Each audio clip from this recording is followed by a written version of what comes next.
Hi guys, it's me Monster from My Own Cookies. Now today I'm going to be doing a video about my leopard gecko Darwina. Originally I thought that she was a male. Leopard geckos are a fairly new reptile for me to get into. I'm more interested in, well not more interested in, I've got more knowledge on snakes than I have lizards, but I do know quite a bit about lizards.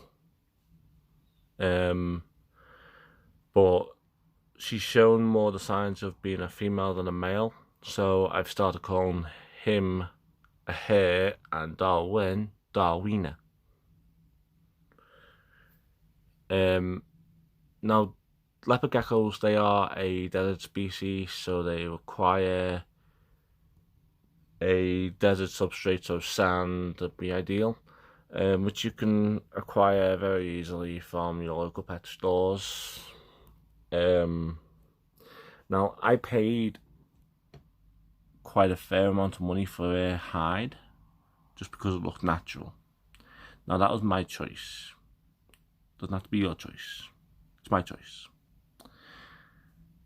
And that means I can go in and out of a hide without her even freaking out if ever she's in a bad mood. So I can just...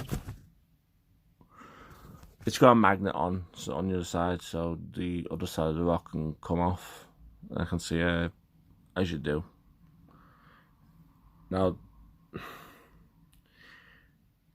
leopard geckos you can feed every other day. And personally, I've noticed that she only eats 2 crickets per day, which I've kept track of every day.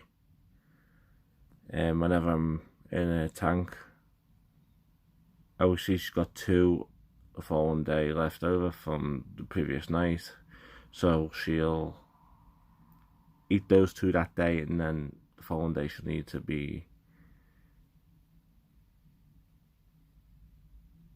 food updating, extra food.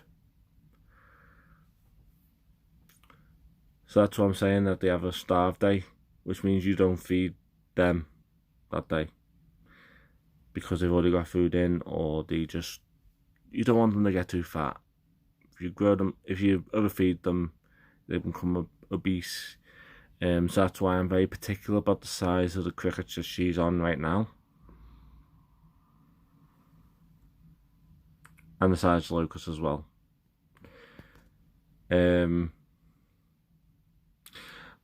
They do require a heat source, unlike the likes of your crested geckos. So a day bulb you can have, but not as a heat source, obviously. So you can either have a normal bulb that's going on throughout the entire day, so they can see it. It's daytime. I need to have a kip, because these come out at night. They're nocturnal feeders.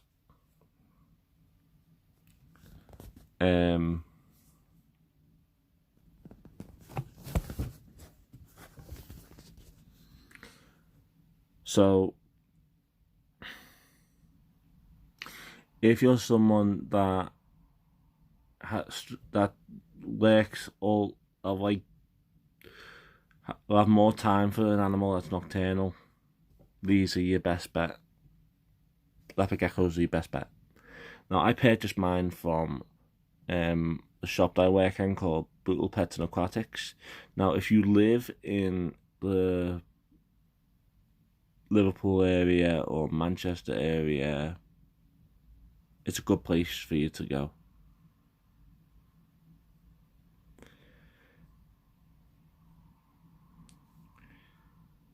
Darwina is a reptile, like most reptiles, I would never swap her for anything. I will be doing another video about an unrelated animal to this, to be honest. About what to do if your pet snake bites you. It's different than what you think. So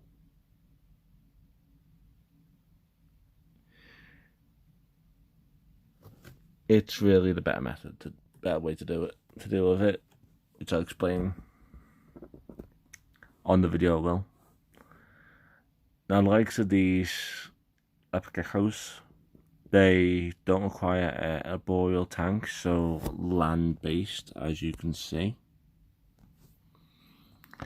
If you're going to breed them, have more than one female in the tank, because what the male will do is he'll continuously try to mate with her, and she won't be getting any of the nutrients in the system whatsoever.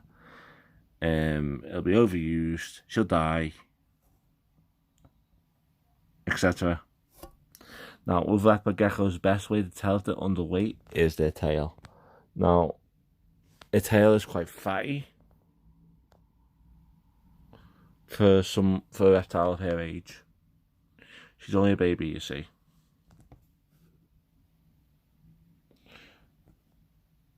Interestingly enough, anytime I get a picture of her or video, she tries to get so close to the camera, and that's partly because she's seeing that outer surface. I can grow on it, as well as how is it I can see another reptile there and it's on a flat surface. Now, with her being a female, that's not much of a problem. If she was a male, I'd be a little bit more keeping the camera away from her. But she's also hunting at the moment. You can tell by her eyes.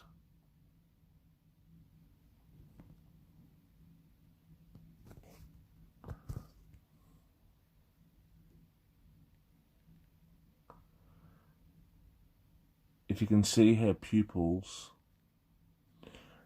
they've gone into like a hunting mode. And what that means is they've retracted into themselves a little bit, like say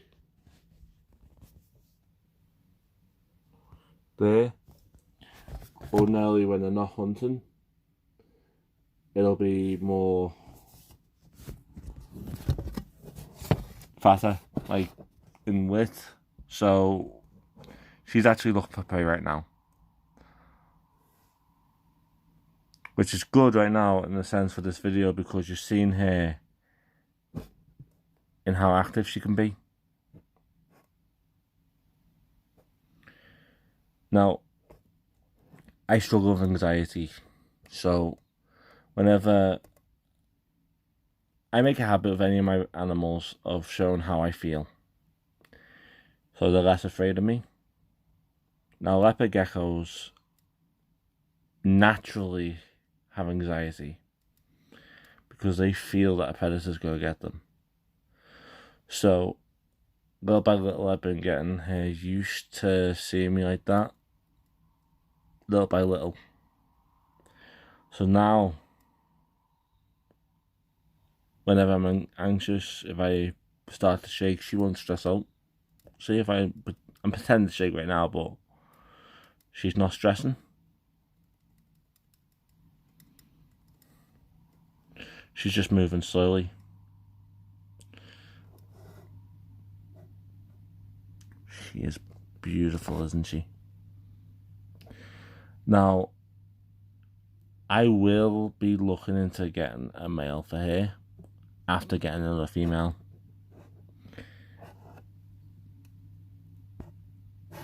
Now,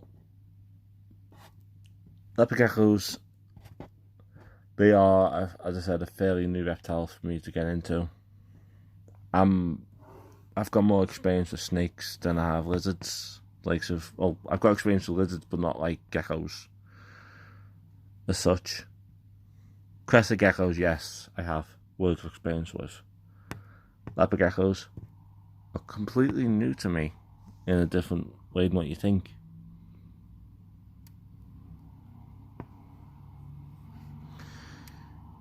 I tend to get into the mindset of the animal to understand it. And that's partly how they adjust to me, and I adjust to them.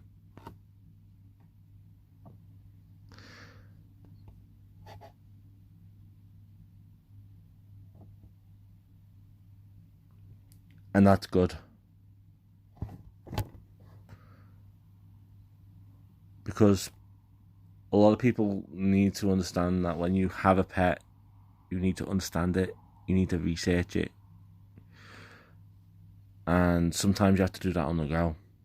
So if you take the time to understand your animal,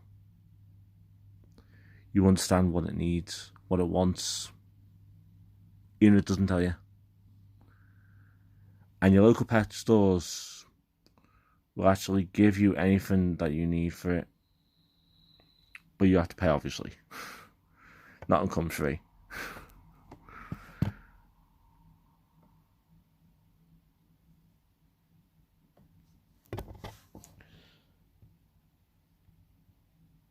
I mean, she looks like she's pretending to be an arboreal species, but that's just her moving and me moving my arm.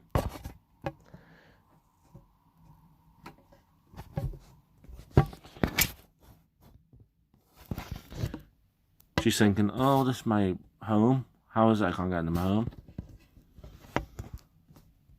But she knows, in a way, because she knows that there's bars there, she knows she can get through if I undo the door for her.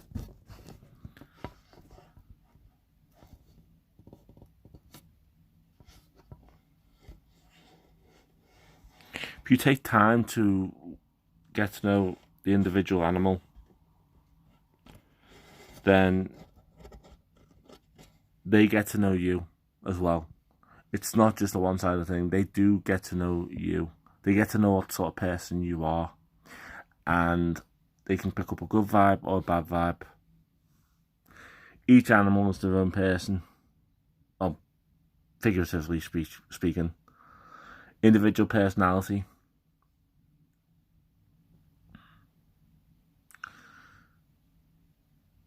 Now,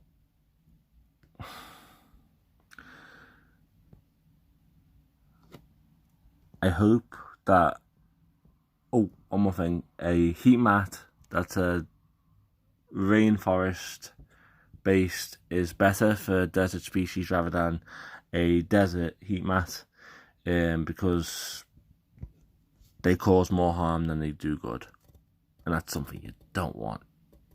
They'll burn your animals' enclosure, they'll overheat everything and kill the animal on the inside of the enclosure, and that's something no one wants. I don't want that to happen to her. So I have a rainforest heat mat that's big enough to go to my Pac-Man frog and my crested gecko enclosure. Now, my crested gecko enclosure, I only have the heat mat going to that during the winter time.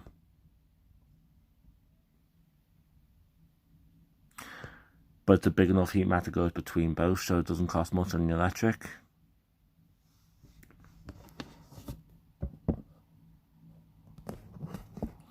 Anyway, this is one more thing about leopard geckos. They will drop their tail when they feel threatened.